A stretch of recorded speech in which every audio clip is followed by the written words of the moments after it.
Okay, part 2 of rainbows and rain rock. It's kind of interesting. Gosh, that last video was just like boom! All of a sudden, there was this software update that just shut the camera off. It's like okay, but my battery pack had run out, and it was starting to rain pretty heavy. So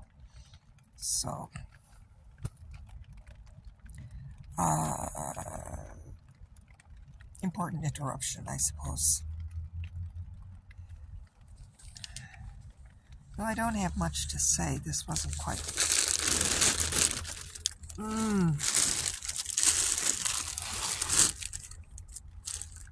Oh.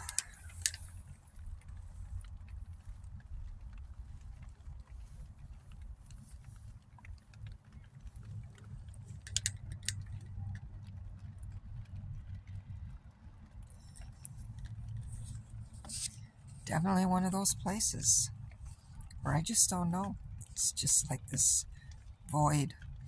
But I guess now the sun moved into Pisces today, and we have a Cancer moon.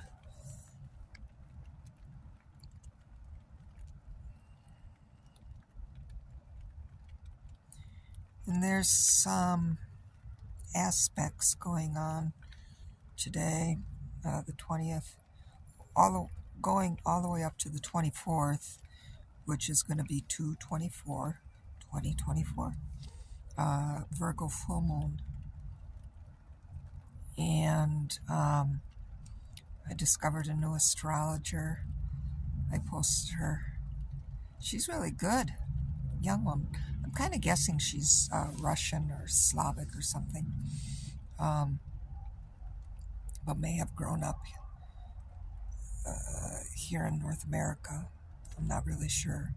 She has an amazing command of the English language and everything. So, boy, was she ever good. And she was doing, it's kind of interesting because she was doing these spiral cycles of time, especially with what happened in 2008, 15 years ago, which is when this particular journey started for me. And it's interesting because that she said the Virgo energy she refers to as the hero's journey, which I suppose I always call it like a decade and a half dark night of the soul.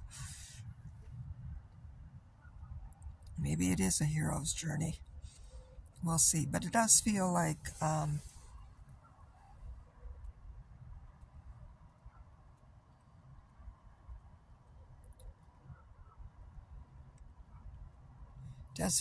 wrapping up a cycle, to be sure. And now, really, when I began the cycle 15 years ago, it was my intention to start putting in farms, biodynamic farms, and start teaching resiliency and community. Here come the geese.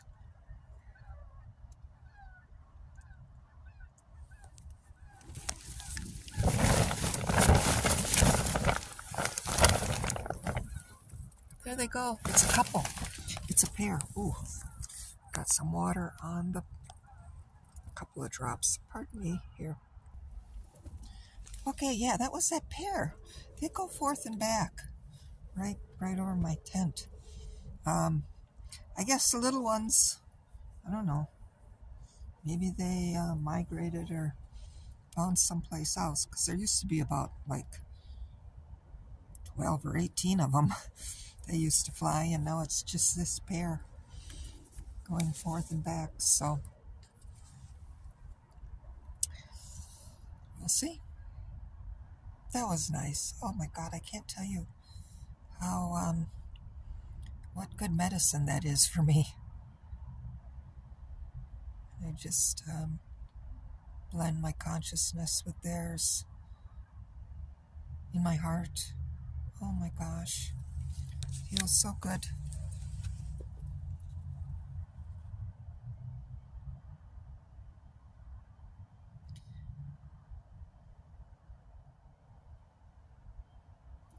Okay, so there we go.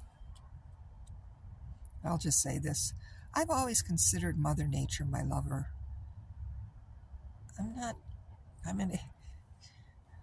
I'll find something, I'm sure, and I'm still healing and preparing for the next. It might be more social, I'm not sure.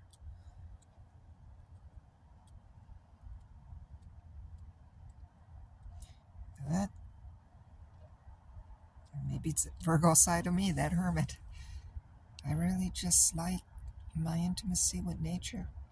Just me and her, and then the nature and going in gardens and developing relationships with the woods and everything.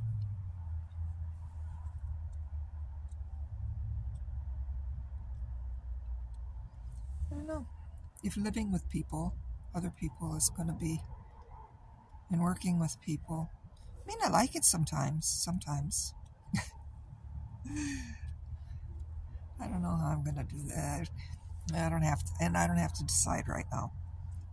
Get myself all worked up.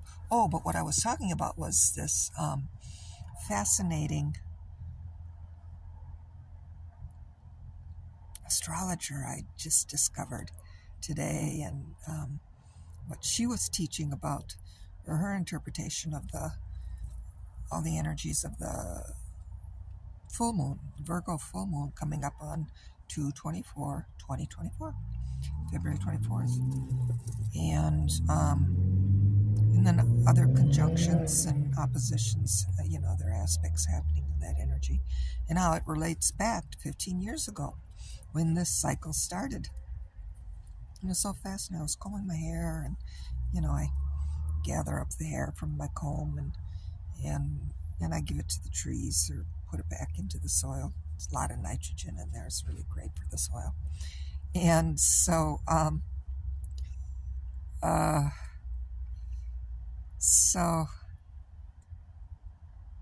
after I got done combing my hair, she was talking, and I just kind of have it playing, and I'm listening, and I kind of putzing around, cleaning up and organizing and everything. And I look down, and she's talking about, so things are going to spiral a new octave around with these energies. And I looked down on the face of and here was, because I still have most of my dark brown hair, but every time I comb my hair, there's like one long gray hair that comes out, or silver hair, whatever, which is like, I'm fine. It's just what it is. And that silver gray hair was circled in a perfect spiral right on the face of the device. So she was saying that, and I thought, oh, isn't that something? So again, it is that energy today of, again, lots of shifting, and then this is going to be a new cycle starting off on the 24th, and it feels that way. But still in this finishing up part, just sitting with myself and my higher self and soul and the earth and the creator.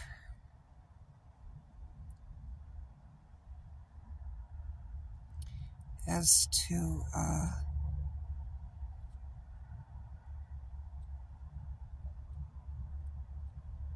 what gifts to share, and what the next cycle will be about for me.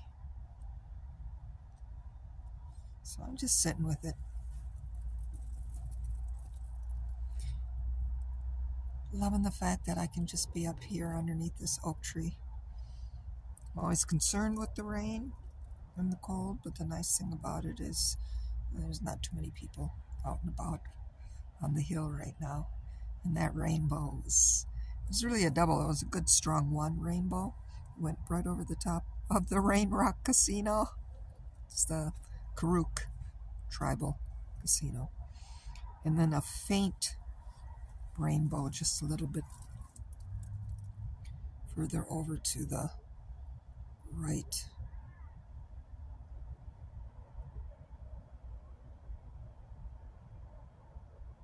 That was beautiful. And then the peak, though it was covered in clouds, the mountain peak right in front of me is Goose Nest. And the two geese fly over. We'll see. We'll see. So, I'm just trying to think. Because it is, my sleeping dreams in the morning.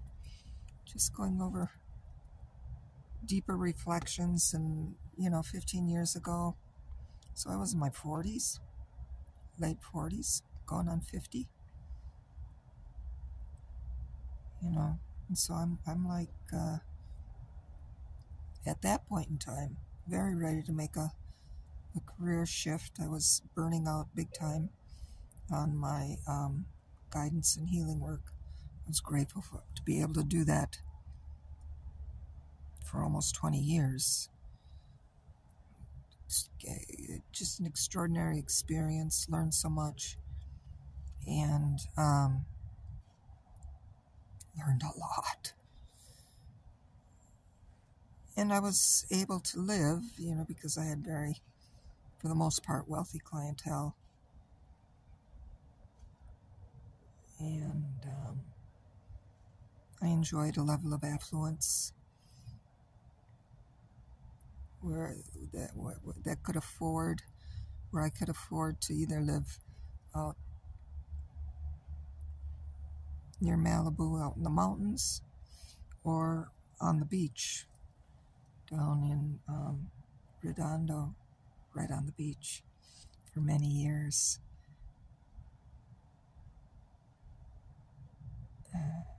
It's amazing time. And then,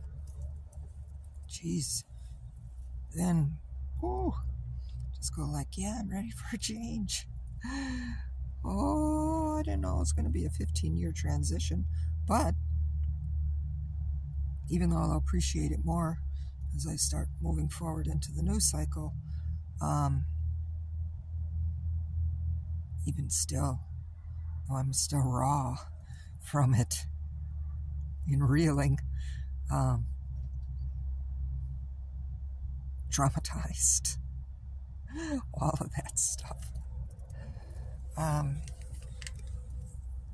it was a phenomenal development, initiation, preparation for what's coming down the pike for everybody. And these enormous changes that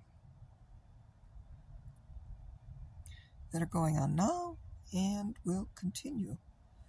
I looked a little bit at that, just a couple of clips of the Tucker Carlson interview with Putin, and I was, what would I say? I always felt this about him, and I know he's not that big boogeyman monster that this country and media puts him out to be. Now, he's a man who runs a country like all countries and men have been doing within the context of the Piscean age that we are transitioning out of. He still is running it with a strong male ego and dominance and rulership and control. But he's a smart man, and I don't think he's as evil as the United States is. I mean, he certainly has a whole lot more common sense than a lot of these. That was an amazing interview, just to experience his energy, and of course it was translated. but nonetheless, just to experience. And then there's a little clip of Tucker Carlson shopping in Russia. Now, obviously, it's probably in the more affluent places of Russia, relatively speaking. And he was buying freshly baked bread, which is a fraction of the cost of what it is here in the United States. And his point is this, and he's saying it's insane, inflation here in the United States. And yeah, it is insanity. And it's completely contrived and by design that's happening here in this state. It was fascinating. And so to get a little bit of that perspective, and I think it was a Russian woman, and it kind of brought to mind too, I remember a couple of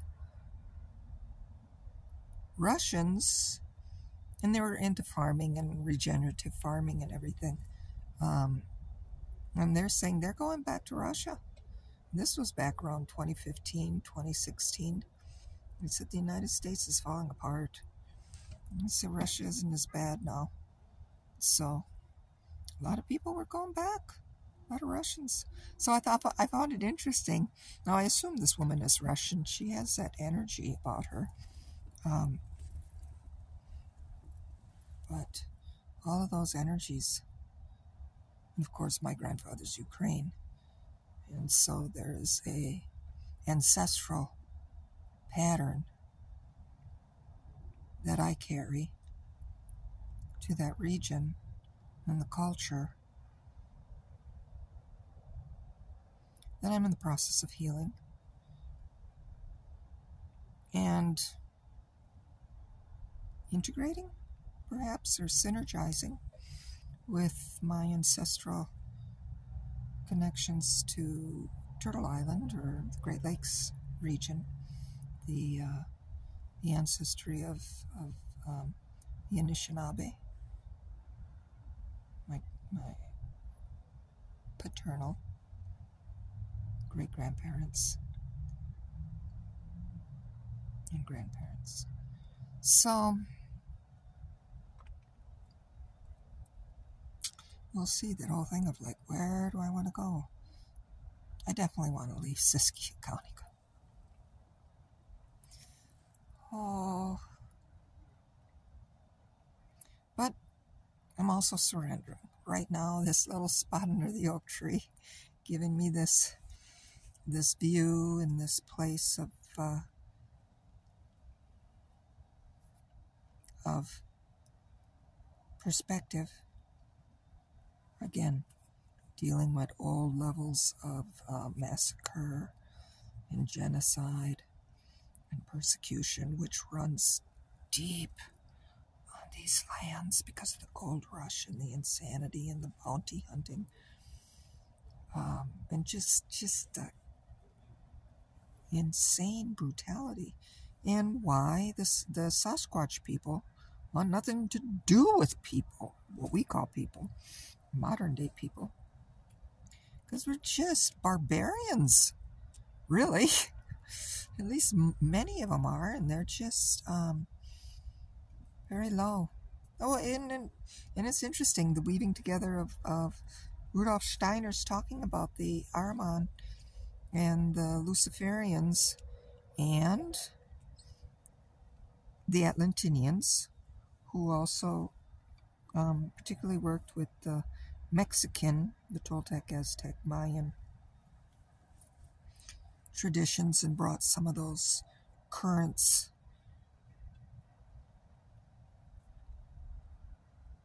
of barbarianism to Turtle Island and South America, what they call it. And then the European, who brought those Aramaic and Luciferian currents of energy.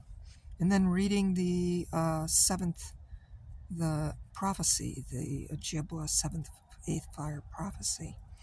And as they were talking about that too, it's like all these things are coming together. Number one is helping me move off my ego perception and my judgments about the duality, and again, staying open to perceptions from my higher self and soul and from the earth of ways now to take the gifts and the things that I've learned and contribute it to nature, to the earth, and to humanity. I mean, I don't have to be around people. I can write, I can do a lot of stuff, or I can share with humanity also. So, so we'll see. So anyway, I'm going on 21 minutes. That's good enough. So, Sat Nam, Waheguru, Chi Miigwech, Bama Pi, and many blessings.